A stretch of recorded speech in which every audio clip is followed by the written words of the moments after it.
everyone. I'm Nathan, I'm Nariman.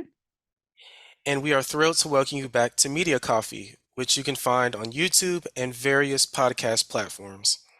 Over the past 2 years, we've had the privilege of hosting insightful conversations with journalists from leading media organizations such as PA, AFP, Europa Press, ANP, Caribbean Wire, MENA Newswire, The East African, and more. Together, we discuss different topics, covering everything from effective ways to connect with the media and capture their attention to media freedom, crafting targeted press releases for specific communities and beyond. Our show is proudly brought to you by Cision, a global provider of earned media software and services for PR agencies and comms professionals. Whether you're a first-time listener or a long-time listener, your support is genuinely appreciated. Don't forget to hit that subscribe button and join us on this exciting journey through the captivating realm of media and communications. So, when we started our Media Coffee interviews, we wanted to focus on common questions that we usually receive from our clients. These questions were a starting point for interesting conversations with various journalists. For instance, I've learned from Robin Marcos, who is a corporate communications consultant at Europa Press, that journalists often use WhatsApp to set up interviews or request additional information for their articles. This sentiment was echoed by Fabio Nsenga, a deputy editor-in-chief of the Italian news agency ADN Coronas, and Vincent Ueno, a business reporter at the East African in Kenya. However, it's crucial to remember the importance of establishing a connection with journalists before communicating with them on WhatsApp. Yeah, so for me, it's been an incredible year for Media Coffee, and I'm thrilled to share some of the highlights. First, hosting the podcast for our North American market this past year has been an absolute pleasure. I've had the privilege of speaking with some truly remarkable guests, many of whom are experts in the field of crafting press releases and media outreach. One standout moment for me was interviewing professionals like Andrea Hubbard of Hub and Company. She shared some valuable insights on press release authoring and the best practices for reaching out to journalists and the media. One key takeaway from Andrea's interview was her emphasis on following up with journalists via phone a few days after sending a pitch. It was fascinating that this approach had proven to be highly effective for her despite the initial hesitation. She pointed out that many people are initially apprehensive about making follow-up calls, but the personal touch can make a significant difference in building strong media relationships. I would encourage our listeners to take Andrea's advice and consider incorporating this strategy into their follow-up efforts. So, in summary, it's been a fantastic year filled with enlightening conversations and learning experiences, and I'm truly looking forward to what the next year holds for Media Coffee. Thank you to all our listeners for your support, and stay tuned for more exciting episodes in 2024. As we stroll down memory lane, let's revisit some of the most frequently asked questions we've encountered and explore how journalists have responded to them.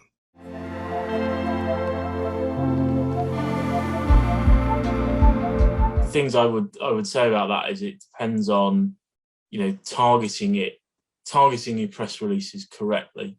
I think is the big the biggest thing, and kind of putting some thought into why what makes it why it's a story. One of the things that I think people, I know that people are getting more reluctant to do is press releases that are kind of clearly just advertising for a business. Sure. I always use the phrase geo-targeting, or in digital marketing speak, they say geo-fencing. And it's really the same thing. You have to understand like the region that you are really trying to reach and the media, and then understand that you have to have a story that actually appeals to them. So a general story about your earnings report, for instance, that is an international story, is not really going to appeal to Caribbean media unless there is something specific, unless you have a partner in the region that actually contributed to that earnings, or you invested there. So you really have to make sure that the story that you're telling is relatable to that And then I always tell people, listen, think like a journalist and also a reader, because that is really what makes you stand out in this content overload world. You have to be able to present a story that people will say, aha, that is really a great story. I think that anything that you can add to your press release to make it more interesting is good. You should do it. Whether it is pictures or videos or links to a website or whatever you want to put in, it's great. For us, in the beginning, we were mostly plain text news agency. So that's what our clients used to receive, plain text. Now we are integrating a lot of pictures, a lot of videos, also sound bites. That's important too, because we have radios that are our clients, and they need sound bites. They might not need a photo, and they might not need a whole video, but just the sound. So anything that you can add that you think that is interesting or can make it more attractive to your press release, you should go for it.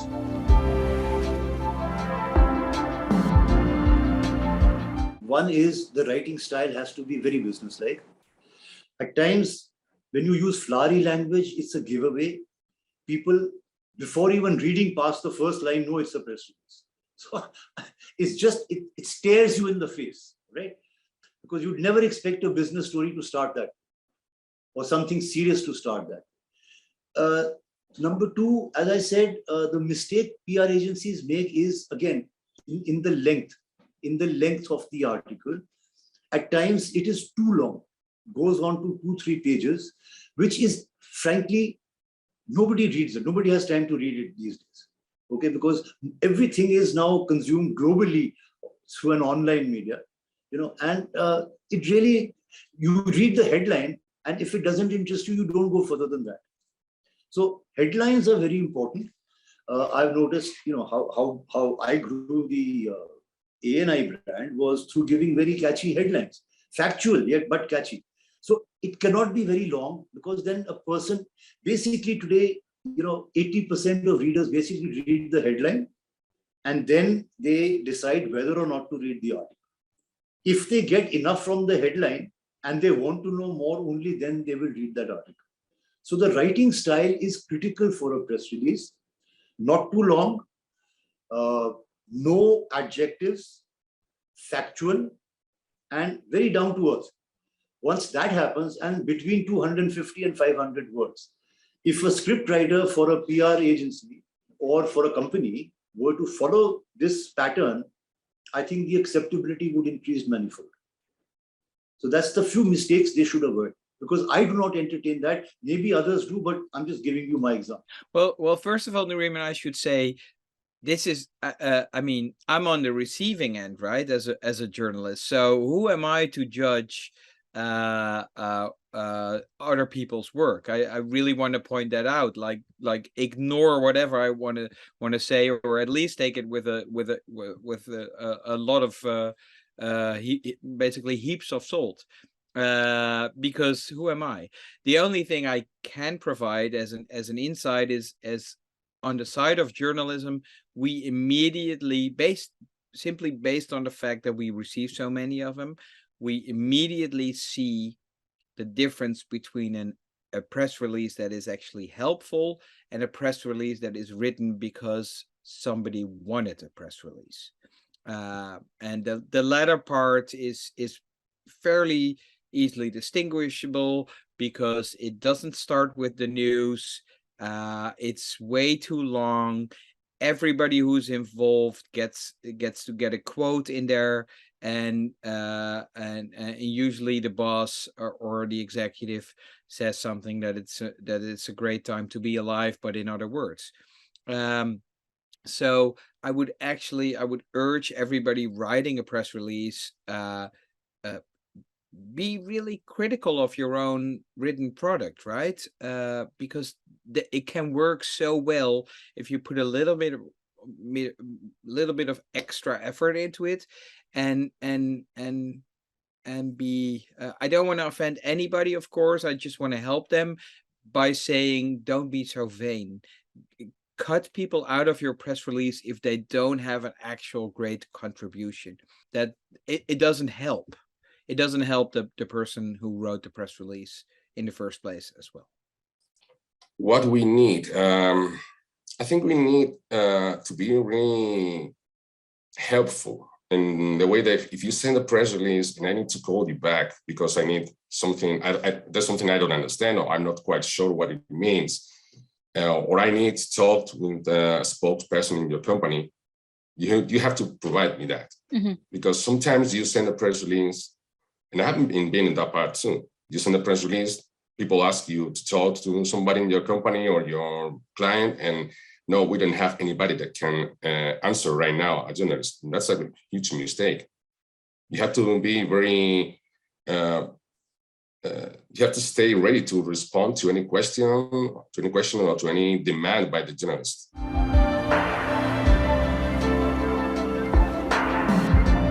Absolutely. And I do it both ways, because when I have an announcement as a company or as a media persona or as a speaker, I'm also thinking what are the best days for the announcement. So I avoid Mondays, we avoid Fridays, and then we try to focus, for example, our audience is mostly in the United States, so we have to take into consideration both coasts, so we don't make it too early or too late. So maybe from 10:30 in Central Time, where we are based, till 2:30, 3:30 at the most Central Time, because I know in New York people are starting to leave or thinking about leaving at that time. So that's what we do. But having said that, the best time and the best day depends on what you want to communicate. But I'm not saying avoid Wednesday's blanket. I'm just saying if you're targeting political reporters, don't send it between 12 and 1. But yeah, in terms of more generally, avoid public holidays. Don't send me something at 5 o'clock on a Friday because I want to go to the pub because I'm a journalist. Or kind of, or anything that's kind of in the evening is not really going to get picked. Probably not going to get picked up unless it's spectacular.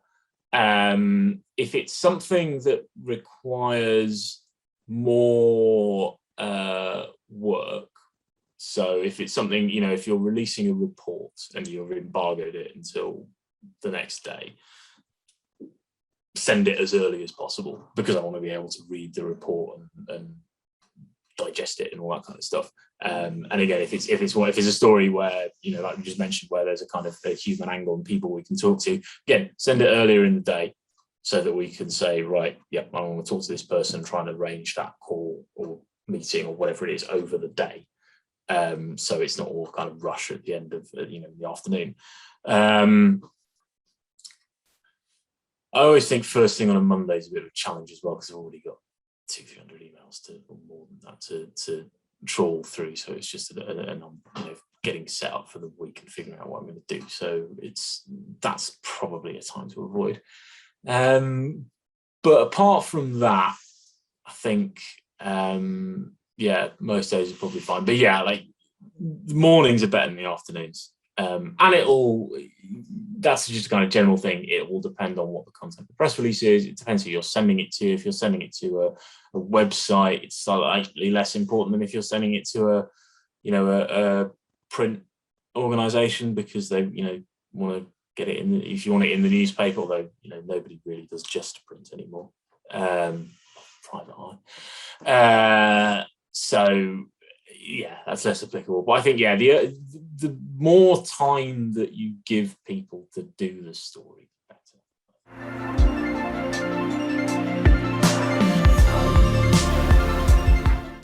So it is important also to follow up the press release with a call or with a message. And in Italy, in the last days, we are using a lot of WhatsApp. Also for sending press releases. A lot of PR professionals arrange a chat with selected journalists, and he uses this chat to send his press releases. And it is a useful tool to use less the mail and use more WhatsApp that you can read on your smartphone, on your PC, in every device. As far as the follow-up, don't do it the next day. If there's something that I see that I'm interested in, I'm going to get right back to them. You can follow up in 2 or 3 days and just follow up once. I don't need an email every day, as I said before, reminding me, oh, I want to bring it to the top of your email box, because all you're doing is you're clogging my email box. The best way for me, and it varies from journalist to journalist, is email. Phone pitches are tough because I'm on conference calls, or I'm chatting with you, or my schedule, I'm not just sitting here with nothing to do except pick up the phone. So the best for me is email. Using regular mail is not timely, especially here in the US, where a first-class letter, could take, 5 or 6 days to reach me. So forget about regular mail. If it's something really important that you really want to get my attention, send it, via FedEx or next day UPS. A hard copy. I'm still one of those guys who like, hard copies. I print out, way too much paper, as you can probably see on my desk. But the reality is, if you really want my attention, FedEx me something, I will open it. Yes.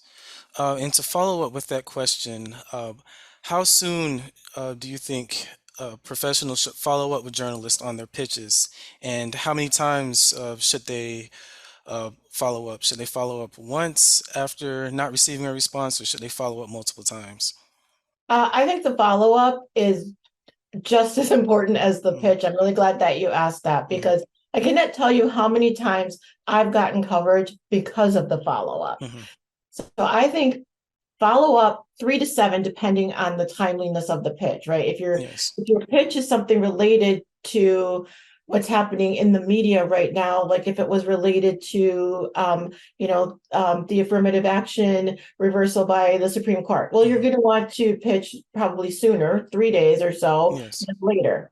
If it's a little bit less timely, more evergreen, then I would say wait a week, right? I don't think, of course, it depends on where you're pitching. If you're pitching a long lead publication, then a week is going to feel like 3 days to them, right? Whereas a morning show, 3 days is going to feel like 3 days. So it depends on where you're pitching. And I would say do it a few times and do it in a few different ways. I have found that people are afraid these days to pick up the phone and call, and you shouldn't be, because sometimes they don't even know that you sent them an email. Do you prefer that they follow up, for example, by a phone call or by an email? Definitely not a phone call, only email. Because it's very obtrusive. And, an agency like ours, where we get hundreds of mails a day as well. But again, from people who do not have tie-ups with us. And I do not encourage that, because I know that, let's say with an agency like Cision, your sister, your group company, PR Newswire, I know the credibility of PR Newswire. And that's why we are in business for so long. Because I know at the first stage itself, I'm not being set up by somebody who I don't know any background of. So typically, if any random person were to call me up and say, look, can we send you a mail? I'll say, bye-bye, thanks, I don't have time for you right now. Because I don't know where they're coming from. So definitely by mail. Otherwise, it's too obtrusive. It just spoils your mood. And being called over the phone, I think is not something we need. We need to call a contact number when the press release is not precise enough, or when we want to have more information or one insider information, then we call. We don't want to be called systematically. I think this is really old-fashioned way of doing things. We would like it to work differently. Really. In the newsroom of the future, I don't see journalists receiving phone calls like they did 40 years ago. they must be able to choose who they want to call. And so it implies a change of habits for the journalists, and it implies a change of having habits for the communicating companies, parties, and in all this. So it's a little bit of a revolution, but I think we will get there in any case. So better sooner than later.